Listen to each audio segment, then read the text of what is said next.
আজকে আমরা যাব পুঠিয়া রাজবাড়ি।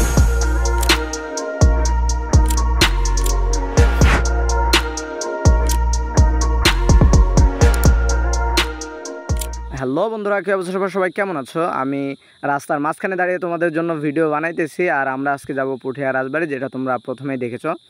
আর এই পাশেও ফাঁকা, ওই পাশেও ফাঁকা, আর আমি দাঁড়িয়ে আছি তোমাদের ভিডিও দেখাতে আর কি। আর আমরা যাব আমাদের এই ছোট্টখাট্টো কেটিএমে। তো আমাদের কেটিএমের না আছে লাইসেন্স, না আছে আমাদের ড্রাইভিং লাইসেন্স, না আছে হেলমেট। আর আমরা যাব আজকে 3 জন। আর আসলে ওইটা ম্যাটার না, ম্যাটার হচ্ছে যদি পুলিশের সাথে যেন না দেখা হয়, এটাই হচ্ছে বড় ম্যাটার। তো চলো ভিডিওটি না টেনে শুরু করা যাক, লাস্ট পর্যন্ত দেখার অনুরোধ রইল।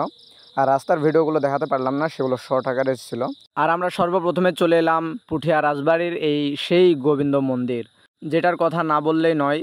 তো এই পাশে একটা আর এই পাশে আরেকটা, এটা কি দেওয়া আমি জানি না, তবে এটা গম্বুজের মতো একটা লাগতেছিল। তো আমরা চলো ভেতরে যাওয়া যাক, আর সেটাই তোমাদেরকে আজকে বিস্তারিত দেখাবো এই ভিডিওতে।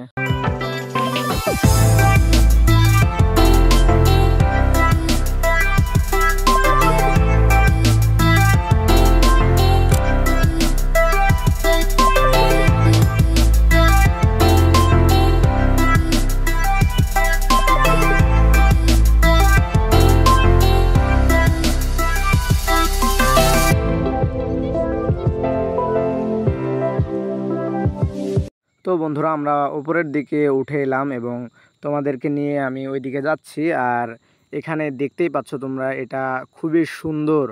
আর এখানে সবসময়ের জন্য একটা দুইটা গার্ড থাকেই। আর এর ডিজাইনটা তোমাদের চোখে পড়বে, যেটা চোখে পড়ার মতোই কিছু একটা, যেটা তোমরা দেখতেই পাচ্ছ। আর মন্দিরের পাশেই ছিল একটা ছোট্টখাটো পুকুর, বা এটাকে দিঘিও বলে, সম্ভবত এটা দিঘি। আর তোমাদেরকে মন্দিরের ডান পাশের যেই গম্বুজটার কথা প্রথমে বলছিলাম, ওইটা দেখতে মাশাআল্লাহ চমৎকার, কিন্তু এটা কি বলে আমি জানি না, ওটাও একটা মন্দির। তো এবার আমরা তোমাদেরকে নিয়ে যাব রাজবাড়ির পাশে দিয়েই। রাজবাড়ির যেই কার্যকলাপগুলো ছিল, যেগুলো অমান্য করতো, কেউ অমান্য করলে আর তাদের যে শাস্তি দেওয়া হতো, সেই কারাগার। আর তোমাদেরকে আজকে আমি সেই কারাগারেই নিয়ে যাচ্ছি। তো এটা রাজবাড়ি থেকে খুব একটা দূরে না, রাজবাড়ির পাশেই বলতে পারো। আর আমরা চলে এসেছি সেই কারাগার দেখতে। আর এই জায়গাটা অনেক দিন ধরেই এইভাবেই পড়ে আছে, যার কারণে এখানে অনেক গাছগুছালি, অনেক লতা পাতার জন্মিয়েছে। আর এখানে অনেক নানান রকম পোকামাকড়ও দেখা যায়। আর প্রতিদিনে এখানে নানান ধরনের বাহির থেকে, রাজশাহীর ভেতর থেকে এবং বাংলাদেশের বাইরে থেকেও অনেকেই আসে। মাঝে মধ্যে আমরা ইন্ডিয়া থেকেও নানান লোকদেরকে দেখতে পাই এই দিকে আসতে, এবং এই জায়গাগুলো পরিদর্শন করে দেখতে তাদেরকে। আর এই জায়গার ভেতরের দিকে ঢুকলেই তোমরা বুঝতে পারবে যে জায়গাটা হালকা হালকা আলো আসে বাহির থেকে। ছাদ যেহেতু পড়ে গেছে, ছাদ ভেঙে পড়ে গেছে নিচে, এবং একটু ভুতুড়ে টাইপের হয়ে আছে জায়গাটা। আর তোমাদেরকে এর ভেতরের দিকে আমি দেখাতে নিয়ে যাচ্ছি। ভেতরের দিকে তোমরা দেখলেই বুঝতে পারবে যে জায়গাটা আসলেও খুবই একটু ভুতুড়ে টাইপের, এবং খুবই ভয়ানক ভয়ানক মনে হচ্ছে এই জায়গাটাই। আর এই জায়গাটায় দেখো যে চারিদিকে গাছগুছালি জন্মে একেবারেই মনে করো যে পুরাটা ঢেকে নিয়েছে। আর যে প্লারগুলো আছে, ছাদের যে প্লারগুলো, সেগুলো ইট দিয়েই গাঁথা। আর ইটগুলোও মনে হচ্ছে যে ভেঙে ভেঙে পড়বে।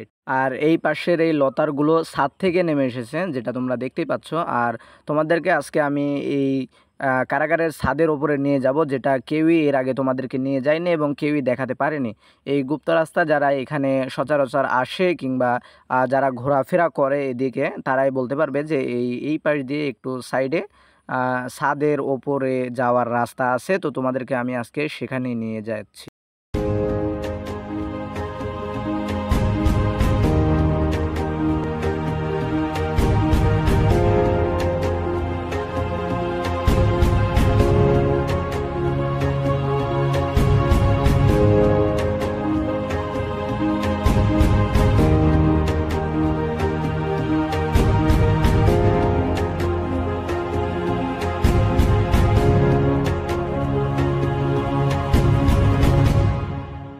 এই যে বন্ধুরা, তোমরা দেখতেই পেলে যে কোন পাশ দিয়ে আমরা উপরে উঠলাম। আর জাস্ট তোমরা জায়গাটা দেখো, আর এই যে দেখো যে ইটগুলো ভেঙে ভেঙে, ছাদটা ভেঙে ভেঙে যেন পড়তেছে।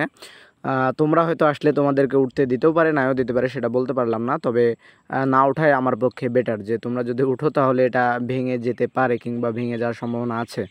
আর তোমরা এখানে দেখতেই পাচ্ছ যে লতা পাতার এই ছাদে, কারাগারের ছাদে যে লতা পাতার গাছগাছালিতে একেবারে লোড হয়ে আছে।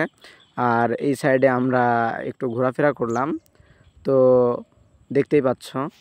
আর তোমরা চাইলেই এই জায়গাগুলোতে আসতে পারো, এগুলা দেখতে এবং এই প্রকৃতিগুলো দেখতে অনেকেই বেশি বেশি ভালো লাগে। তো তোমরা এই বাংলাদেশের রাজশাহী জেলার যেই পুঠিয়া থানা, তোমরা চাইলে আসতে পারো। তো আজকের ভিডিও বন্ধুরা এতটুকুই। তো দেখা হচ্ছে পরবর্তী কোনো একটা নতুন ভিডিওতে। Good bye.